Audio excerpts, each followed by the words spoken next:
রাসূলো নওয়াসা নাতিকে বলে, বুঝলেন? নওয়াসা এ রাসূলো দুই ইমাম জিজ্ঞাসিল, মাগো একবার বলো লিখায়ে কার ভালো। মাগো একবার বলো লিখায়ে কার ভালো। দুই ইমাম তাকিয়ে আছে মায়ের পানে। মা ফাতেমা চিন্তা করছেন, দুই ইমাম তাকিয়ে আছে মায়ের পানে। ব্যথা দিব আমি কার পরানে। দুই ইমাম না বুঝিল, বারে বারে জিজ্ঞাসিল, মাগো একবার বলো লিখায়ে কার ভালো। তো মা ফাতেমা বলছেন, মা ফাতেমা ভাবে মনে মনে, ব্যথা দিব আমি কার পরানে। দুই ফাতেমা দুই ইমাম তাকিয়ে আছে মায়ের পানে। লিখা ভালো বলি আমি কার কেমনে। তো মা ফাতেমা বলছে, শোনো গো মানিক আমার, তোরা যে দুই ফাতেমার। শোনো গো মানিক আমার, তোরা যে দুই ফাতেমার। টুকরা দুই কলেজার, লিখা খারাপ বলিকার। টুকরা দুই কলেজার, লিখা খারাপ বলিকার। মা বলছে, বেটা তোরা তো দুটাই ফাতেমার দিলের টুকরা, কারটা খারাপ বলবো। দুই ইমাম না বুঝিল, বারে বারে জিজ্ঞাসিল, মাগো একবার বলো লিখায়ে কার ভালো। বাবা মা ফাতেমা এবার বললেন, বেটা তোদের আব্বা তোদের বিচার করে দেবে, যা। অনেক লম্বা গজল আছে বাপ, আমি কেটে কেটে ছন্দ বলবো শুধু মিলিয়ে দেওয়ার জন্য। মা ফাতেমা দুই ছেলেকে, আল্লাহু আকবার কবিরা, উনি বললেন, বেটা তোমাদের আব্বা থাকতে আমি এই বিচারের ফয়সলা দেব না। যাও তোমার আব্বার কাছে যাও, তোমাদের আব্বা তোমাদের লিখার ফয়সলা করে দেবে, কারটা ভালো কারটা মন্দ। দুই ছেলে সিলেটখানা নিয়ে বাবা দুপুর বেলা টাইম ছিল, আমার মাওলা আলীর দরবারে হাজির হচ্ছেন। দেখতে পাওয়া গেল মাওলা আলী এক স্থানে নিজের কিছু দিওয়ানাকে নিয়ে বাবা আলোচনা করছেন। দিন ইসলামের কিছু আলাপ আলোচনা চলতেছে। দূর থেকে দেখতে পাওয়া যাচ্ছে দুই বেটা চলে আসছে আলীর দরবারে, আলীর নিকটে। মাওলা আলী গল্প বন্ধ করলেন, কথা বলা বন্ধ করে দাঁড়ালেন। দু কদম হেঁটে বেটাদের কাছে আগে বাড়লেন, সিনায় জড়িয়ে ধরলেন। দলের লোক যেই নবী সাহাবীরা ছিলেন উনাদের নিকটে আসা হলো। মাওলা আলী জিজ্ঞাসা করছেন, বেটা বলো তো কি খবর, এই টাইমে আমার নিকটে তোমরা দুই ভাই কি উদ্দেশ্যে? তখন ওনারা দুই ভাই বলতে লাগলেন, আব্বা গো আজকে আপনার দুই বেটা হাতের লেখা লিখেছে। আপনার দুই বেটার হাতের লেখা লিখার পরে আপনার দুই বেটা দুইজনই বলছে আমারটা বেশি ভালো। আম্মার কাছে গেলাম, আম্মা বলে দিলেন না। এবার আপনি বলে দেন আমাদের দুই ভাইয়ের হাতের লেখার মধ্যে কারটা বেশি ভালো হয়েছে।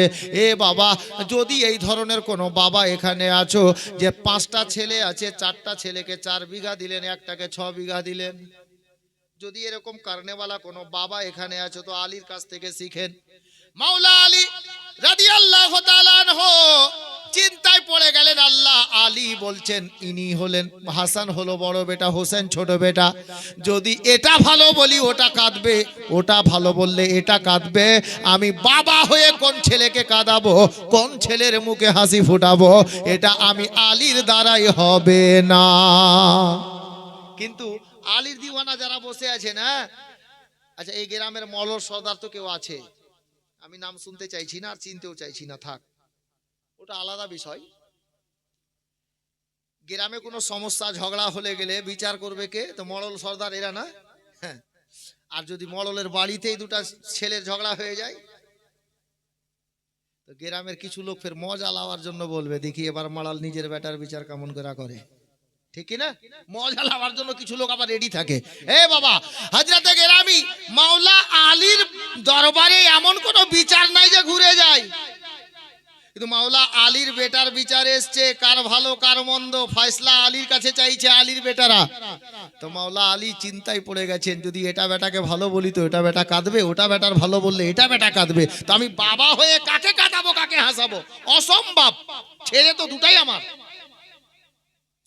কিন্তু যে দিওয়ানাগুলো আছে না, দিওয়ানাগুলো চিন্তা করছে, দেখা যাক আলী এবার নিজের বাড়ির বিচার কিভাবে করে। আহা,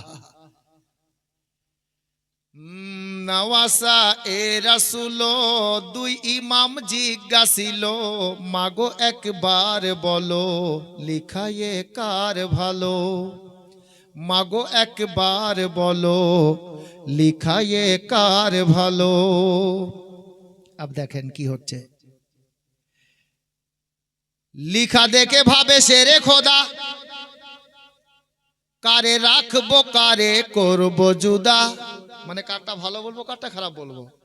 লিখা দেখে ভাবে শেরে খোদা, কারে রাখবো কারে করবো জুদা, আর ভেবে পাই না কিছু শেরে খোদা, খিয়াল আসিল তখন নুরুল হোদা, ও আমার নুরুল হোদা, শেরে খোদা বলল তবে বঞ্চিত কেউ না রবে, শেরে খোদা বলল তবে বঞ্চিত কেউ না রবে, অতি আসান ভাবে ফয়সলা হয়ে যাবে, অতি আসান ভাবে ফয়সলা হয়ে যাবে। আলী বলল যে বাবা চিন্তা করিস না, তোদের ফয়সলা হবে, দাঁড়া। কি ফয়সলা হবে একটু শুনেন, ছন্দের মাধ্যমে শুনেন, মজা আসবে। অতি আসান ভাবে ফয়সলা হয়ে যাবে। দেখার আশায় সবাই বসলো ঘিরে, এই যত দিওয়ানা ছিল দেখি আলী কি ফয়সলা করছে বেটাদের। দেখার আশায় সবাই বসলো ঘিরে, রায় কি দেবে আলী দেখার পরে, ও আলী দেখার পরে, ফয়সলা হলো মোর এই বিচারে। ফয়সলা হয়ে গেল, দ্বিতীয় লাইন খেয়াল করবেন, ফয়সলা হলো মোর এই বিচারে, কি তক্তি যে যার হাতে ধর, তক্তি ওই সিলেটটাকে বলছে, তক্তি যে যার হাতে ধর চলে যা নানার দুয়ার, তক্তি যে যার হাতে ধর চলে যা নানার দুয়ার, কে বাপারে তাহার উপর করিতে তোদের বিচার, কে বাপারে তাহার উপর করিতে তোদের বিচার।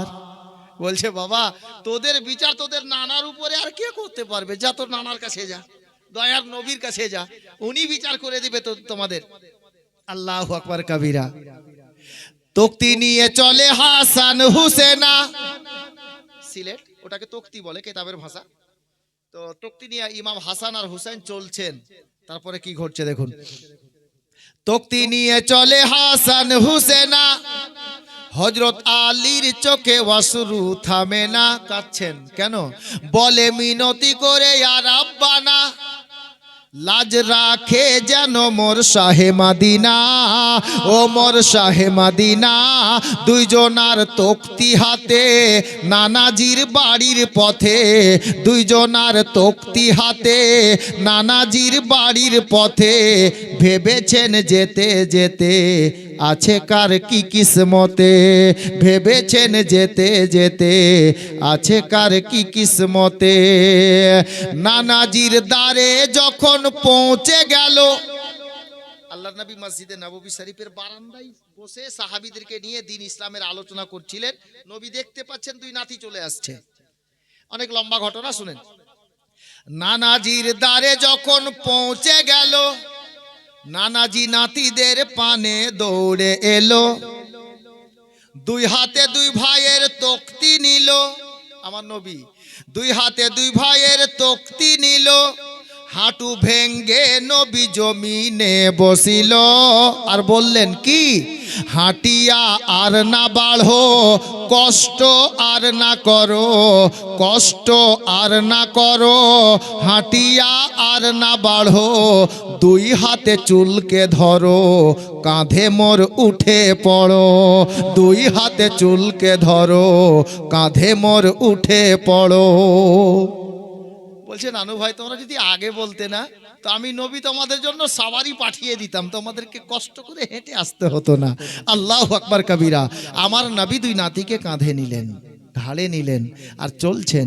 আমার নবীর সাহাবী হযরতে আবু বকর সিদ্দিক রাদিয়াল্লাহু তাআলা আনহু ডাক দিয়ে বলেন, ইয়া রাসূলুল্লাহ, ইয়া হাবিবাল্লাহ, নবী গো, আমরা থাকতে আপনি হাসনাইন কারিমাইনকে ঘাড়ে তুলেছেন, লজ্জা দিয়েন না ইয়া রাসূলুল্লাহ। একবার অর্ডার করেন আপনার দুই নাতিকে মাথায় বসিয়ে হুজরায় পৌঁছিয়ে দিই, আমাদেরকে দেন, আমরা ঘাড়ে নিয়ে যাব। আল্লাহর নবী বললেন, সাহাবীরা রে, এরা ঘাড়ে নিয়ে যাওয়ার মতো আছে, তোমরা কিছু বলিও না, তোমরা দেখো আমি নবী এদেরকে ঘাড়ে বসিয়ে নিজের হুজরায় নিয়ে যায়। এ বেরাদার, সাহাবীদের মুখ থেকে বের হচ্ছে আল্লাহু আকবার কবিরা, ইমাম হাসনাইন কারিমাইনের ভাগ্য এত সুন্দর সাওয়ারি পেয়েছে। আমার নবী বললেন, সাহাবীরা রে, শুধু সাওয়ারি দেখিও না, শুধু গাড়ি দেখিও না, ওই গাড়ির প্যাসেঞ্জারকেও তোমরা দেখো, যেমন প্যাসেঞ্জার হয় তেমন তার গাড়ির বগি হয়। খালি গাড়ি দেখিও না, প্যাসেঞ্জারও ওই মতো আছে না। আল্লাহু আকবার কবিরা। দুই নাতিকে ঘাড়ে বসিয়ে আল্লাহর নবী হুজরায়ে আয়েশার মধ্যে প্রবেশ করলেন। এ নবীর দিওয়ানারা, ইমাম হাসনাইন কারিমাইনের দিওয়ানারা শোনো, যেমনই হুজরায়ে আয়েশায় পৌঁছেছেন বাবা, আমার নবী ঘাড় মোবারক থেকে বাচ্চা দুটিকে নামালেন, হাসনাইন কারিমাইনকে নামালেন, আর নামিয়ে দিয়ে বাবা সিলেটটা ঘরের মধ্যে রাখলেন। এই মুহূর্তে হযরতে বেলাল মসজিদে নববীর মিনারে দাঁড়িয়ে আসরের আজান পড়ে দিলেন। এই নবীর দিওয়ানারা, আজকে শুনে নেন বাবা, আমার নবী বললেন, নানু ভাই কথা পরে হবে, গল্প পরে হবে, চলো নামাজের আজান হয়ে গেল আর নামাজের সময় হয়ে গেল, আগে আল্লাহর ইবাদত সেরে নি, আগে ইবাদত বান্দেগি সেরে নি, আগে নামাজ আদায় করে নি। দুই নাতিকে সঙ্গে নিয়ে আমার নবী মসজিদে নববী শরীফে বিরাজমান হলেন। নামাজে আসর আদায় হয়ে গেল। আসরের নামাজ আদায় করার পরে আল্লাহর নবী দুই নাতিকে নিয়ে বাবা মসজিদে নববীর আঙ্গিনাতে গেলেন। যেই আঙ্গিনা আজও আছে, আমি গুনাহগার ওই আঙ্গিনায় ঘোরার সুযোগ পেয়েছি। এ বেরাদার, অন্তর ফেটে যায়। 1400 বছর আগের ঘটনা, যখন মদিনাতে গেলাম বাবা, কয়েক বছর আগে, যেই ঘটনা বলছি ওই জায়গাটা অনুভব করছিলাম, নিশ্চয় এর মধ্যে আছে, কারণ আঙ্গিনা আজও চিহ্ন দিয়ে রাখা আছে।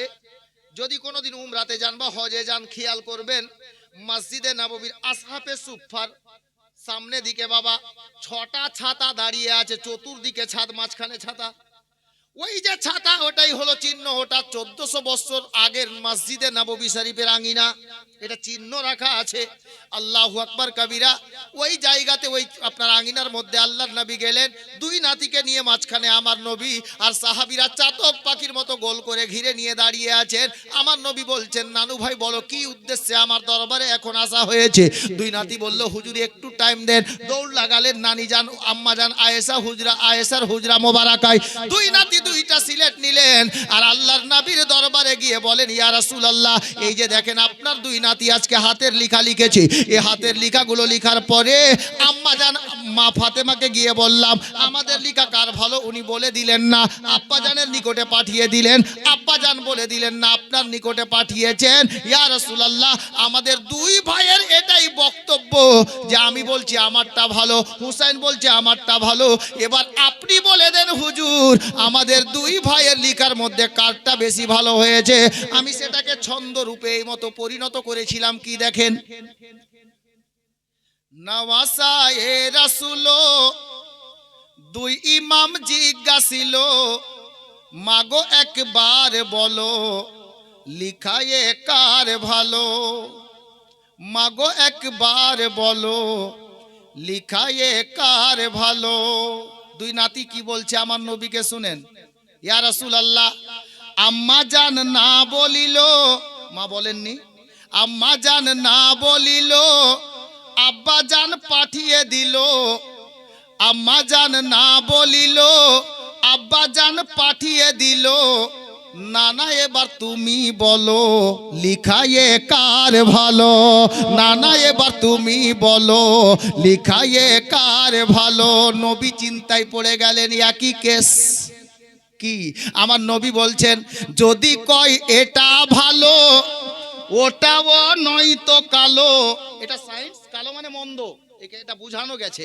জি, যদি কয় এটা ভালো ওটাও নয়তো কালো, যদি কয় ওটা ভালো এটাও নয়তো কালো, ফাঁদে মন ফেলিল বলা মুশকিল হলো, ফাঁদে মন ফেলিল বলা মুশকিল হলো।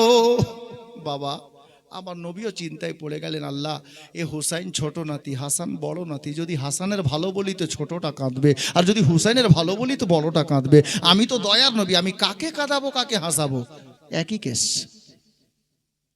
আমার নবী চিন্তায় পড়ে গেলেন, আল্লাহ এখন ফয়সালা কিভাবে করি? আল্লাহ পাক গায়েব থেকে ডাক দিয়ে জিবরিল আমিনকে বললেন, জিবরিল দেরি করিস না, যা, আমার নবী চিন্তায় আছেন। এ জিবরিল, যা জান্নাতের মধ্যে একটা জান্নাতি সেব নিয়ে নে, যাকে আপেল বলে, সেবটা নিয়ে নাজিল হয়ে যা, আমার বন্ধুকে গিয়ে এই মতো বলে দে। আজকে আমার হাবিবুল্লাহ পয়গম্বরকে গিয়ে বলে আয়। জিবরিল নাজিল হলেন, জান্নাতি আপেল আমার নবীর হাতে দিয়ে বলে গেলেন, ইয়া রাসূলুল্লাহ এই করেন, ফয়সালা এই মতো হবে। বলে দিয়ে চলে গেলেন। আমার নবী বললেন, নানু ভাই চিন্তা করবে না, তোমাদের বিচারের ফয়সালা এখনই হবে। দুই ভাইয়ের দুইটা সিলেট দুই জায়গায় রেখে দিলেন, এটা আল্লাহর হুকুম ছিল বাবা। মাটিতে রেখে দেওয়ার পরে আল্লাহর নবী আপেল খানাকে আসমানের দিকে ছুড়ে দিলেন। আল্লাহ পাক গায়েব থেকে ডাক দিলেন, হে জিবরিল, ওই দেখো আমার বন্ধু হাবিবুল্লাহ পয়গম্বর নবুয়ত প্রাপ্ত হস্ত মোবারক দ্বারাই জান্নাতি আপেল খানাকে আসমানের দিকে ছুড়েছে। জিবরিল যা যা রে, জান্নাতি অস্ত্র নিয়ে নে, আর আপেল খানাকে দুই ভাগে বিভক্ত করে দিয়ে আসমানের উপর থেকে ওই আপেল খানাকে দুটা ভাগ করে দিয়ে দুই ভাইয়ের সিলেটের উপরে ছেড়ে দে। আমার নবীকে বলে দে, যার অংশে আপেল বেশি পড়বে তার লেখাটা বেশি ভালো হবে। এটাই হবে ইমাম হাসনাইন কারিমানের ফয়সালা, বিচারের ফয়সালা। আল্লাহর নবীকে বলে দেওয়া হয়েছে। জিবরিল দুই ভাগে বিভক্ত করে দিয়ে আপেল ছেড়ে দিয়েছেন। দুই ভাইয়ের সিলেটে এসে আপেলটা পড়ে গেল। আল্লাহর নবী বললেন, নানু ভাই যাও নিজের নিজের সিলেটের অংশটা তুলে নাও, দেখো তোমাদের মধ্যে কার অংশে বেশি আপেল এসেছে। যারটা বেশি এসেছে তার লেখাটা বেশি ভালো হয়েছে। আল্লাহর নবীর নওয়াসা আগে বাড়লেন, দুই ভাই নিজের নিজের অংশগুলো নিলেন, আর আপেল খানাকে নিয়ে অনেক করে বাবা, অনেক করে চেষ্টা চালিয়ে দেখা গেল, মিলিয়ে দেখা গেল আপেলটা এমনভাবে সমান ভাগে বিভক্ত হয়েছে, এক চুল পরিমাণে কম বেশি হয় না। দুই ভাইয়ের আপেলের অংশ সমান বেরিয়ে এলো। বুঝা গেল। আল্লাহর নবী উত্তরে বললেন, এ নানু ভাই, তোমাদের হাতের লেখা কাহারু খারাপ হয়নি, দুই ভাইয়ের লেখাই তোমাদের সমান হয়েছে। এখন বলেন তো, লক্ষ্মীপুরের মানুষ বিচারের ফয়সালাটা করলো কে? কে করলো? সঠিক বুঝেছেন? আমি এটাই বুঝাতে চাইছিলাম। ইমাম হাসান কারিমানের হাতের লেখার বিচারের ফয়সালাটা সত্যিকারে করলেন আল্লাহ। তাহলে এখানে বুঝা কি গেল জানেন? ইমাম হাসান কারিমানের মনে তার মাও দুঃখ দিতে চাইলেন না, বাবাও চাইলেন না, নবীও কাঁদাতে চাইলেন না।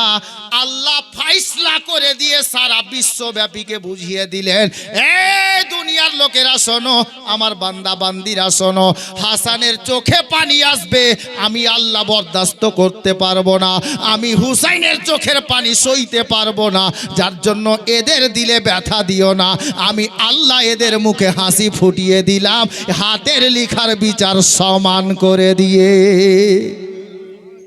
আলে নবীকে দুঃখ দিয়েন না, কারণ আল্লাহ ইনাদের চোখে পানি বরদাস্ত করেন না, সইতে পারেন না।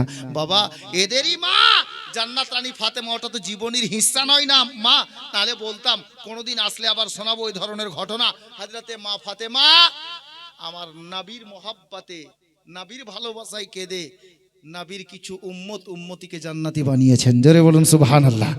আমার নবীর উম্মতির মধ্যে মধ্যে যাদের প্রতি জাহান্নাম ওয়াজিব হয়ে যাবে, ওই ধরনের উম্মতিকে আল্লাহ পাকের দরবার থেকে বকশিয়ে নিয়ে মা ফাতেমা জান্নাতি বানিয়ে নিয়েছেন ইনশাআল্লাহ। ঘটনা পরে শোনাবো, এটা জীবনের হিস্সা নয়। মুআজ্জাজ ও মোহতারাম বিরাদরানে ইসলাম, তো বোঝা গেল আলে নবীর দিলে ব্যথা দেওয়া যাবে না। জি মুআজ্জাজ যদি হুকুম দেন তো 15-20 মিনিট একটা আর ঘটনা বলি।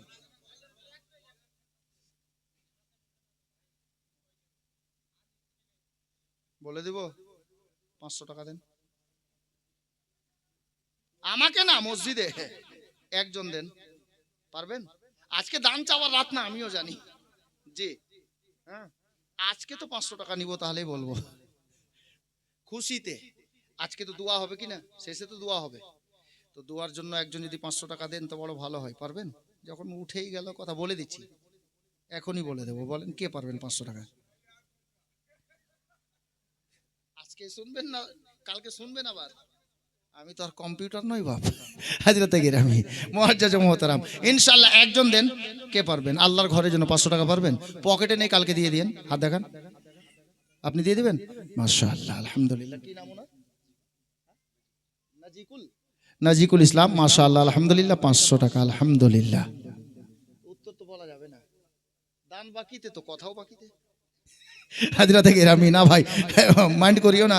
আচ্ছা ঠিক আছে, কমসে কম আজ প্রথম রাত, প্রথমে যদি বাকি হয়তো আলাদা কেমন লাগলো। 100 টাকা তো একজন দেন। আছে পকেটে? 100 টাকা কেউ দিবেন না? নেই পকেটে দুয়ার জন্য? সুবহানাল্লাহ। দেখেন আমার চাচা 200 টাকা পকেটে। হাত ভরেন না কেন, থেমে গেলেন? ভরেন। একজন পকেটে হাত ভরতে ভরতে থেমে গেলেন, আমি দেখতে পাচ্ছি। 100 টাকা। এই ভাই পিছন থেকে নিয়ে এসো তো, একটা ছেলে নিয়ে এসো। সুবহানাল্লাহ। দেখেন আমার চাচা, যাই হোক, একজন আমার চাচা 200 টাকা দিয়েছে আলহামদুলিল্লাহ দোয়ার জন্য। এর টাকা আছে, অনেক পুরাতন টাকা হযরত। সুবহানাল্লাহ। এই দেখেন বাবা মার নামে, মাশাআল্লাহ, বাবা মার মহব, ইনশাআল্লাহ দোয়া হবে। 200 টাকা চাচা, আর এক ভাই 100 টাকা আলহামদুলিল্লাহ। যাই হোক আলহামদুলিল্লাহ, একজনের কাছে চাইলাম 2-3 জন দিয়েছে আলহামদুলিল্লাহ। আর ওই ভাই আবার 500 টাকা দিয়েছেন মাশাআল্লাহ। উত্তরটা বলে দিই, এই ভাই কিন্তু খুব খেয়াল রেখেছেন। মৌলভী সাহেব মনে হয় ছাইড়াই উঠা গেল। জি আস, এই ভাই নিয়ে এসো, টাকা নিয়ে এসো। টাকা দেখালেছি আর বলা যাবে? দাঁড়ান, খালা দিবেন গে? আজকে তো দান চাওয়ার রাত না, কিন্তু এটা মহব্বতে চেয়ে ফেললাম। এই ভাই বলে দিলেন, ভাই মাইন্ড করিও না, হ্যাঁ আল্লাহর ঘরের জন্য আসছে এটা। সুবহানাল্লাহ। দিয়ে দিলেন, আরে আমি রহস্য করলাম। সুবহানাল্লাহ। দেখেন আমার ভাই জানুনি বলছে যে বাকি আর রাখলাম না, প্রথম রাত একদম নগদ নগদই হয়ে গেল। নগদ 500 টাকা, আর চাওয়ালা চাচার যুগেরই টাকা নাকি? সুবহানাল্লাহ, মাশাআল্লাহ। দাও ভাই দাও। কি নাম তোমার? ছেলে না মেয়ে? মেয়েরা দিল? হ্যাঁ জি, একটা ছেলে আর একটা মেয়ে। দেখছেন তো, বিনা কোহা আমার খালারা 500 টাকা। জি, বিড়ির হাতটা দিয়েছে মনে হয়, দেশে গে। সুবহানাল্লাহ, মাশাআল্লাহ। এই দেখেন একজন মা 500 টাকা দিয়েছে, একজন আল্লাহর বান্দা, একজন ছেলে 500 টাকা দিয়েছে আলহামদুলিল্লাহ। কে আবার নানা নানির নামে দিয়েছে, ইনশাআল্লাহ দোয়া হবে। 500 টাকার কলম কয়টা হলো? দুটো বাকি থেকে গেল। আমি 500 টাকা একজনের কাছে চেয়েছিলাম, 3 জন হয়ে গেছে, তো 2 জন যদি আর হাত তুলে দিতেন তো ভালোই হতো। কারণ মাঙ্গো উসিসে যদি খুশিসে। আর 2 জন কেন চাইলাম জানেন? পাঞ্জাতান, হ্যাঁ, নবী পাক, মাওলা আলী, মা ফাতেমা, ইমাম হাসান, ইমাম হুসাইন, ইনাদেরকে পাক পাঞ্জাতান বলে। জি, তো না চাওয়াতে 3 জন হয়ে গেল, তো আমার মন বলছে দুটো আরো হবে। খালা আর কেউ আনেননি 500 টাকা গে? দেখেন তো আঁচল খোলা আছে কিনা, ইনশাআল্লাহ হবে। আচ্ছা 2 জন দিলে তো হয়, একজন এদিক থেকে কোনো মা খালা কালকে দিয়েন, পারবেন? ইমাম সাহেব একটু খেয়াল করেন তো। সুবহানাল্লাহ। আর এদিকে একজন কেউ 500 টাকা, দুটা বাস। আচ্ছা বলে দিচ্ছি শুনেন, একটা উত্তর বলে দিচ্ছি, কিন্তু এদিকে একজন 500 টাকা দেন আর এদিকে একজন দেন। উত্তর, একটা উত্তর দিতে গিয়ে আবার একটা প্রশ্ন দাঁড়িয়ে যাবে। কি জানেন? মাওলা আলীর মোট ছেলে মেয়ে 32 জন। কজন বললাম? মনে রাখবেন, এরপরে কোনো বক্তা জিজ্ঞেস করলে চট করে বলে দিতে পারেন। কত আছে বাপ? 200 টাকা আলহামদুলিল্লাহ, বসো। 200 টাকা দিয়েছে। মাওলা আলীর মোট ছেলে মেয়ে কজন? এবার আমি প্রশ্ন করছি, বলেন কটা ছেলে কটা মেয়ে? না চাচা, ওটা তো মোট হলো। মোট ছেলে মেয়ে 32 জন, কিন্তু ছেলে কটা আর মেয়ে কটা শুনবেন? ওই দুজন লাগবে 500 করে। এখন এটা আবার প্রশ্ন থাকলো, যখন 500 করে দুদিক থেকে চলে আসবে তখন আমি উত্তর আবার বলে দেবো। হযরত খেয়াল রাখেন, 500 আসলে বলবেন, একটা উত্তর বলে দেব। জি, পারবেন কেউ? আছে? শুরু যখন হয়ে গেছে তো 5টা হয়ে যাক। হ্যাঁ, ইনশাআল্লাহ তাআলা আশা করছি হয়ে যাবে। তাহলে আমার সামনের দিকে যে মা বোন বসে আছে, নিজের শ্বশুর শাশুড়ির নামে 500 টাকা পারবেন? ভালোবাসেন শ্বশুর শাশুড়িকে? ইমাম সাহেব বেশি বলতে পারবে, 4-5 বছর থেকে আছে। শ্বশুর শাশুড়িকে এখানকার মেয়েরা ভালোবাসে হযরত? দেখছি আজকে প্রমাণ দিয়ে দেখ। বলছে ভালোবাসে, কিন্তু ভালোবাসে কি না আজকে আমি দেখছি, দাঁড়ান। একজন নিজের শ্বশুর শাশুড়ির নামে 500 টাকা দিতে পারবেন খালা? আছে কেউ? আল্লাহ আল্লাহ।